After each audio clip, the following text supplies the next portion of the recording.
Harrison 1. As Tom pulled into the driveway of their new home, the real estate agent was sitting in the driveway waiting on their arrival as promised. A short, rather portly man crawled from the driver's side of the Buick as he looked towards Tom and Ann. The man struggled to get out of the car as he grabbed onto the door frame for leverage. His face burned red as his chest rose in and out from heavy breathing. His pudgy face featured a welcoming and genuine smile, which was comforting to the couple. His cheeks balled upward, making his eyes look as if they were closed. As Tom approached the man, he chuckled as he reminded him of a Potbelly cartoon character. The man held his plump hand outward in a friendly manner as he greeted Tom. "How you do, sir? Nice to finally meet you in person," Fred Harrison said as he pulled out a handkerchief from his front pocket. He took in a deep breath as he dabbed the beads of sweat off his forehead. "My pleasure," Tom said with his own welcoming smile. "I am very sorry for running late." "No problem," Fred stressed as he now faced Ann. My, you are even prettier in person," Fred said as he held his hand out towards hers. Ann gave him a baffled look. Tom saw the concern on her face. "Oh, sorry, hon. I sent him photos," Tom stated. Ann, now relieved, smiled as she shook the pudgy man's hand. "It's always good to put a face with a voice," Fred chuckled. Ann smiled as the man was very likable. "I must say the house looks even better in person," Tom acknowledged. "Yeah, I kind of figured you would be pleased. Oh, and before I forget, I took the liberty of getting the electricity turned on for you. Most people who move from another state seem to forget that part. Besides, Tampa Electric can be hard to deal with, especially if you've never done business with them before. Trust me, most Tampanians hate them, but that's besides the point. All I have to do is get the name transferred from mine to yours." "Thank you. That was very kind of you," Ann highlighted, as she looked oddly at Tom, knowing they had forgotten to take care of it. "Actually, that was beyond kindness. Thank you again." "Trust me, ma'am, not a problem. Now if you folks are ready, we can go inside for the grand tour."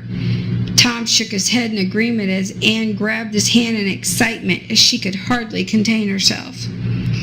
"Oh, and one more thing," Fred said as he stopped and turned around to look at the couple. "You will not have a landline for at least a couple days.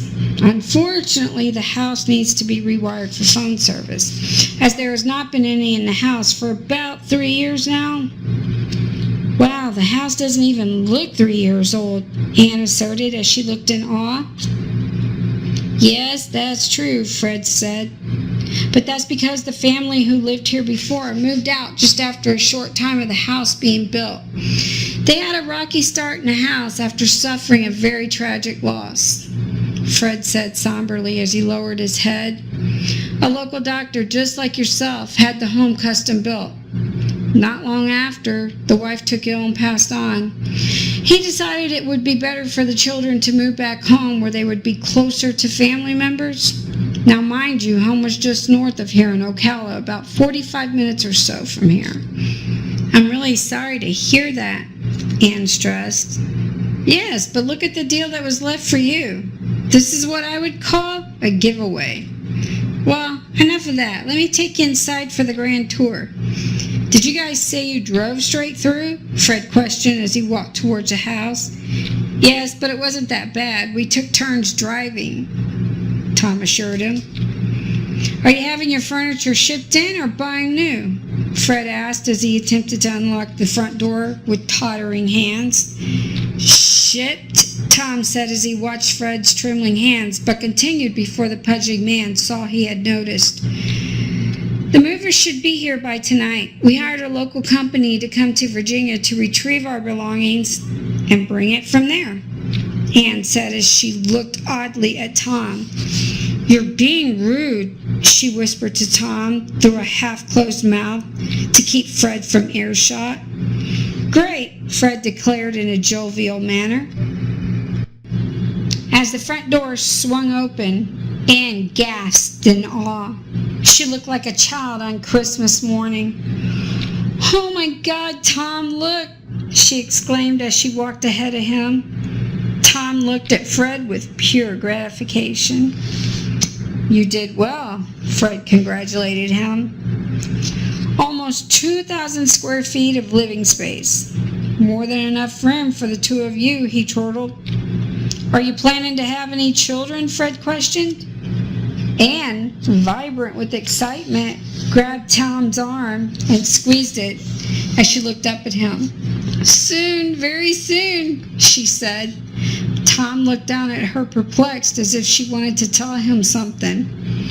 "Looks like someone is very jubilant about something," Fred conveyed with wide eyes. "Well, if so, there's no better area. The schools here have been rated the highest in all of Hillsborough County," Fred said as he headed into the kitchen. "You folks are going to love the view in the backyard. It's great," he declared. "Do you live close by?" Anne questioned with curiosity. "Yeah, about 15 miles up the road," he said as his voice began to taper off. When Fred reached the kitchen, the hair on his arm stood up. A horrid feeling overwhelmed his entire body as a child's voice hissed ghost-like alongside of him, echoing, "Mommy?" through a muffled whine. Fred gasped aloud, not realizing he had done so.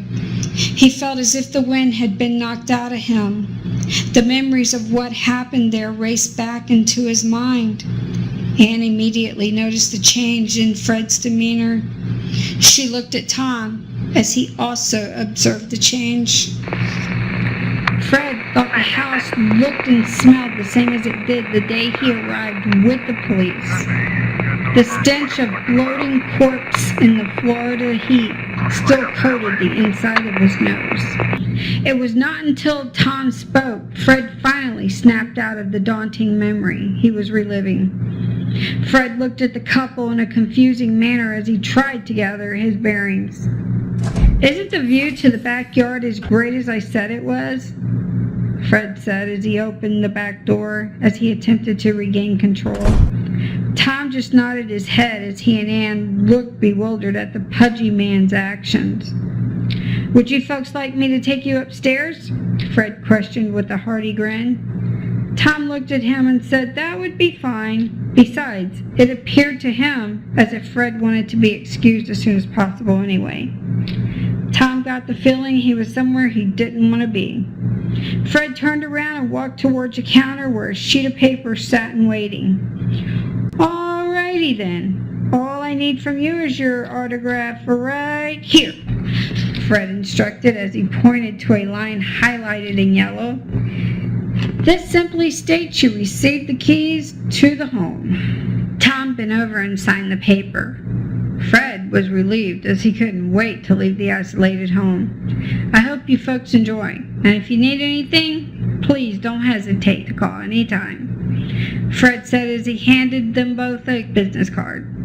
"My cell phone is on there as well. I keep it on 24/7, he stated as he began to walk out, but stopped. "Oh, I almost forgot. Your cell probably won't work out here. For some reason, there's a really bad dead zone. If you need anything, about 5 miles down the road is a gas station with a little food mart inside. If I were you, I'd probably make a quick trip there before nightfall. It is the only place with food for miles," he said, proceeding towards the door once again. As Fred rested a hand on the doorknob, he paused briefly as if something were bothering him. He slowly turned around. "I sincerely hope you folks find happiness here for many years to come." He lowered his head as he walked out the door. He vowed at this time he was done with the house forever. Fred assured himself he would never again step foot inside 696 Morrisbridge Road again.